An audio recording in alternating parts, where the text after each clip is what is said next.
सोलापूर जिल्ह्यातील बार्शी तालुका 24 डिसेंबर 2025 ची ती पहाटेची वेळ।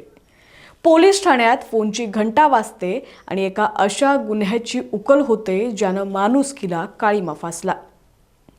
28 वर्षांची वृषाली, सुशिक्षित, डी फार्मसी झालेली, एका गोंडस मुलीची आई, पण तरीही समाज आणि लिंग निधनाच्या विळख्यात ती अशी अडकली की तिथून परत येण्याचा मार्गच बंद झाला। 6 डिसेंबर 2025 वृषालीनं देवदर्शनाचं निमित्त केलं आणि कुटुंबाला पंढरपूरला घेऊन गेली। पण तिचा खरा उद्देश देवदर्शन नव्हताच। ती सतत कुणाशी तरी फोनवर बोलत होती। पंढरपूरच्या गर्दीत तिने आपल्या घरच्यांना मैत्रिणीला भेटायला जाते असं सांगितलं आणि ती गेली विकास पवार नावाच्या एका दलालाकडे। तिथल्या एका गुप्त ठिकाणी तिची सोनोग्राफी झाली। 20,000 रुपये मोजून तिला सांगण्यात आलं पोटात मुलगी आहे। 11 डिसेंबर 2025 दुपारची वेळ। वृषालीनं आपल्या भावाला फोन केला आणि 25,000 रुपये मागितले। हे पैसे होते तिच्या पोटातील कळी खुडण्यासाठी। विकास पवारच्या सांगण्यावरून एका पांढऱ्या रंगाची बुलेरो गाडी श्रीपती पिंपरीला तिच्या घराबाहेर येऊन थांबली। गाडीत एक पुरुष ड्रायव्हर आणि एक अज्ञात महिला होती।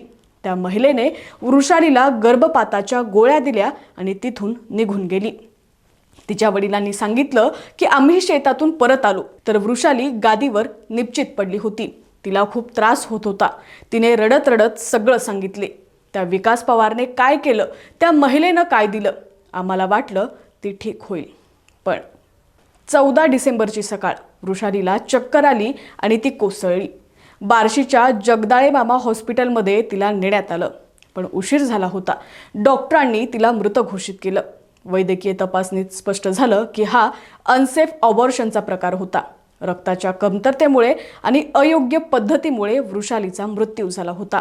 विकास पवार, तो बोलेरो ड्रायव्हर आणि ती अज्ञात महिला यांच्या विरोधात BNS 105, 90, 92 आणि PCPNDT कायद्याअंतर्गत गुन्हा दाखल केलाय।